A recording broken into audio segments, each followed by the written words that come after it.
ባለቤቴን ባለፈው በሌላ አካውንት ጀንጅኘው ከዛ ሚስት የለኝም ወላሂ ለአዝማ 4 አመት የከፈተኋት እንደውም የሚገርምሽ ነገር 10 ጊዜ ነው የፈተኋት እየማለ 3 ቀን ከዛ መጨረሻ ላይ ነገርኩት እኔ ወይና ያለው እሱ ኢትዮጵያ ነው ያለው ወቀስያ ወይና ያለው እሱ አንቺ የት ነሽ እሱ አንቺ የት ነሽ እሱ ኢትዮጵያ ነው እኔ ሳኡዲ ነኝ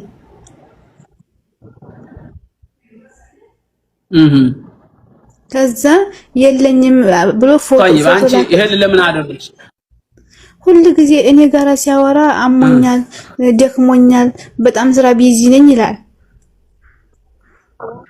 ይሄማ የኢትዮጵያ ወንድ ሁሉም ጸባው እንደሆነ እሺ ቀጥ ዛሬ ደም ግፊቴ ደግሞ ተነስቶብኛል እስኪ በስጭት እያለኝ ነው ይላል ከዛ አሞታል እያልኩኝ በቃ አንተ አልደውልበትም ከዛ ሌላ ሴት መስዬ ሳወራው ደግሞ ምንም አይተኛ በቃ ዝም ብሎ ያወራል በጽሁፍ ሲደውል ደግሞ ጓደኛዬ ታወራዋለች ከዛ የኔ ፍቅር ታዲያ መቼ ነው የምትመጪው እኔ ጋራ ሲሆን ችግር ብቻ ነው የሚያወራው ኑሮ ውድነት ነው የሚያወራው ከዛ ጅንጀና ሲሆን ደግሞ የኔ ፍቅር እርዚቁ ባላህ እጅ ነው ነይ ቶሎና ዝሁ እንጋባ እሺ እዚህ ትዳራችን ይሻለናል ይላል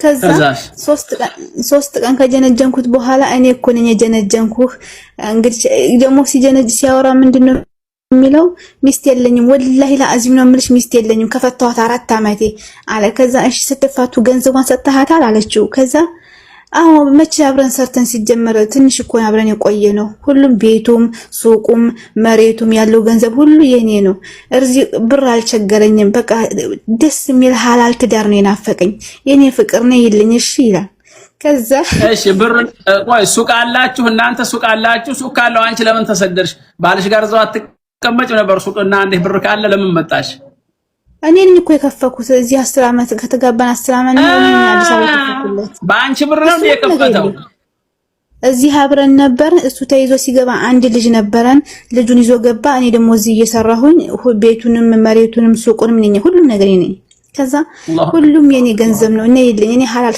ትዳር ነው ያማረኝ ይላል ከዛ ሻኩና ሁሉ ነገር ታሱ ይሄንን ሲልዩ እናቴ አሁን ይሄንን ሲልሽ ስታዋሪው እንዲህ አድርገሽ ፎቶ ላኪ በቪዲዮ ልሽ ምን አይነት ነሽ ጥቁር ነሽ አረንጓዴ ነሽ አይደል ምን ነው ዝም በደፈናው እንደሚያወራው እና ምን ላክሽ ቆንጆዬ አንዲት የምታምሪ ከፌስቡክ አምጥቼ ላኩለት አውርደሽ ሌላዋል አው ከዛ አቤት ስታምሪ አንደኛ አለ ከዛ ያንተ ላክልኝ ብዬው ማለት ነው በጧት ተነስቶ ጺሙን አስተካክሎ በቃ እንዴ ወላሂ ቆንጆዬ ሆኖ ላክልኝ አሁን እኔ ፎቶ ላክልኝ ስለው ማለት ነው ዝም ብሎ የማይረባው ላክ ያረገ እጪ የማያምር እንደው አይሰለጥንም ያው ዝም ያለው ጅንጀላ ሲሆን አማምሮ ተኳኩሎ ላክ አረገልኝ ወላሂ ከዛ ከአራት ቀን በኋላ 3 ቀን ጀንጅኝ ድምጹን ከቀደው በኋላ እኔ ነኝ መቼም ወደድክም ጠላህም እኔ ነኝ ያስደነጀንኩ ካሁን በኋላ ኒካ የለህም አልኩት ለምን 10 ጊዜ ነው የፈታኋት 10 ጊዜ ስለፈታኋት ኒካ መመለስ አልችልም ቆይቻለሁ 4 አመት ነው ምናምን ስላለ ከዛ እኔ መሆኔን ሲያቅ አረ ረጃአቱ ብዬሻለሁ አለኝ የዛኑ ቀን ማለት ነው 10 ጊዜ ፈታሁ እያልክ ነው እንደ ረጃአቱ የምትለው ሲጀመር አልፈልግህም አልኩት 10 ጊዜ እንደማይቻል ስለማቅ ነው እንደዛ ያልኩት አለ እና አብሬ መኖር አልፈልግም ያው ገንዘቤን ተካፍዬ መውጣት ነው የምፈልገው እና የሱ ኒካህ አለ ወይስ የለም እንደው ከባድ ነው ልጅ አሁን ይሄ አንደኛ ነገር አንቺም ትልቅ ስተሰርተሻል ጥፋትሽ በሸሪዓው እንደዚህ አይደረግም ሚስት ባሏን በእንደዚህ አድርጋ በሰው ሌላ ሴት ነኝ ብላ እንደዚህ ነኝ ያለ ከፌስቡክ አውርደሽ ቆንጆ ሴት ስትልኪለት አንቺ ለምሳሌ አሁን ድጉልጉል ልትሆኚ ትችላለሽ ዝም ብለሽ ጎማዳ መልከለሽ ልትሆኚ ትችላለሽ እሱ ደግሞ አገኘሁ ብሎ ሀብትም ንብረትም አለ ብሎ ልቡ ዝቅ ይላል ማለት ነው ይፈልጋል ወንድ ነውና እና ይሄንን ማድረግሽ ለባልሽ የወንጀል በር የከፈትሽው አንቺ ነሽ ለምን ተብሎ ሰው አዳምጭ ለምን አገባሽው ታዲያ መጀመሪያ አግብተሽ አይደል ተስማምተሽ ድሮ የሚጀነጅና ታዲያ ይጀንጅና ሳይጀነጅ ታዲያ ተስማምቶ ተገባችሁ እንዴ አዳምጪኝ በመጀመሪያ ስርዓት ለባልሽ ወደ ብልግና በር እንዲመጣ ያደረግሽው አንቺ ነሽ ሴት ልጅ የባሏን ጀዋል መጎርጎር ባሏን እንደዚህ ያደርጋል ብሎ ወደዚህ መሄዱ ይሄ ራሱ ትልቅ ወንጀል ነው። አላህ ወላ ተጀሰሱ ነው የሚለው ወላ يغتب بعضكم بعضا ይሄ መፈላፈል በማጋሄዱ ይሆን ምን አድርጎ ይሆን ይሄ ያደረግሽው ትልቅ ስህተት ነው። በኋላ ሲደነግጥ እንደገና ያው መልሽሻለሁ አልፈታሁሽም ቢልሽ ስለዚህ ይሄ መንስኤው የጥፋቱ መንስኤ አንቺ ነሽ።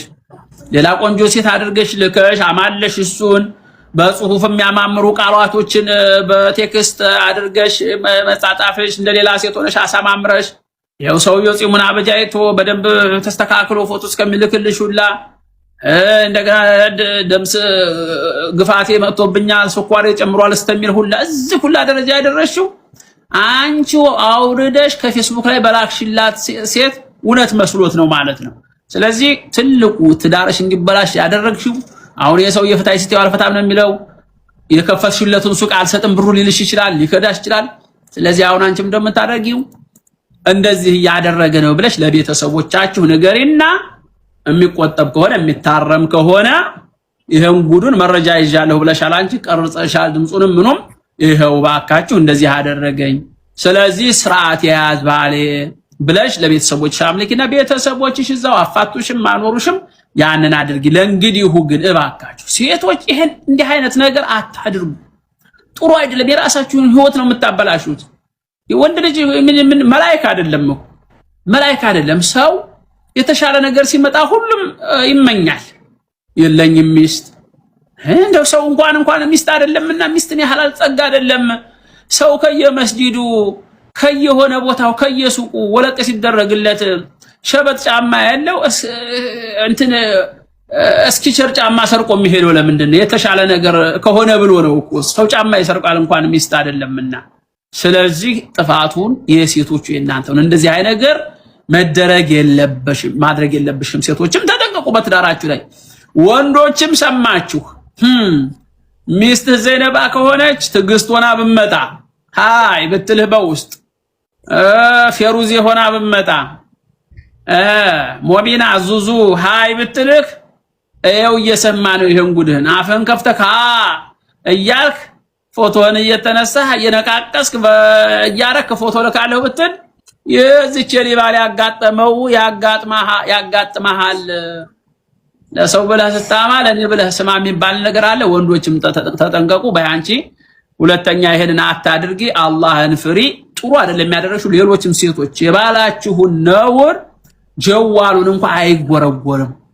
እንደው መስጂድና ትዳር ዝም ብሎ ጧሃራ ነው ብሎ መኖር ነው የሚሻለው እንጂ ወንዶችም ከተከታተሉ ሴቶችም ከተከታተሉ ይሄ ጀዋል የሚያመጣው በላ ብዙ ነገር አለ ማለት ነው። ብዙም ያለያይ ነገር አለ። ሴቶችም አታርፉም ወንዶችም አታርፉም።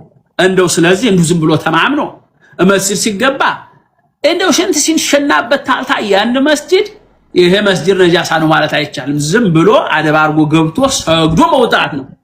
ሴትም እንደዚሁ ወንድም እንደዚሁ ተቻችሎ መኖር ነው። በአንቺ ለማንኛውም እናቴ ይሄ እንደው ለሁላችንም ትምህርት ነው። አላህ ይጠብቀን እና ወንዶችም ይሄ በግል እየመጣ ሃይ የምትል ሃይ የሚል ይሄ የማይታወቅ ኮድ ሁሉ ቢመጣልክ እንደው አዲስ ነገር አገኘው ብለህ ዝም ብለህ እንደው ሰክ ብለህ እንደው ያለ የሌለህን ፎቶ እየገለባበጥክ አትላክ። እንዲህ አይነትም ነገር አለ ማለት ነው። ተጠንቀቁ ትዳራችሁ እንዳይበላሽ። በእናቴ ደህና ደሪ ሂጂ ወደ ስራሽ ሂጂ። እንዴት አለ ጉር ነው በሉ። አሰላሙ አለይኩም ወራህመቱላሂ ወበረካቱ። እኔ በቃ ከዚህ በኋላ እንግዲህ ይበቃኛል።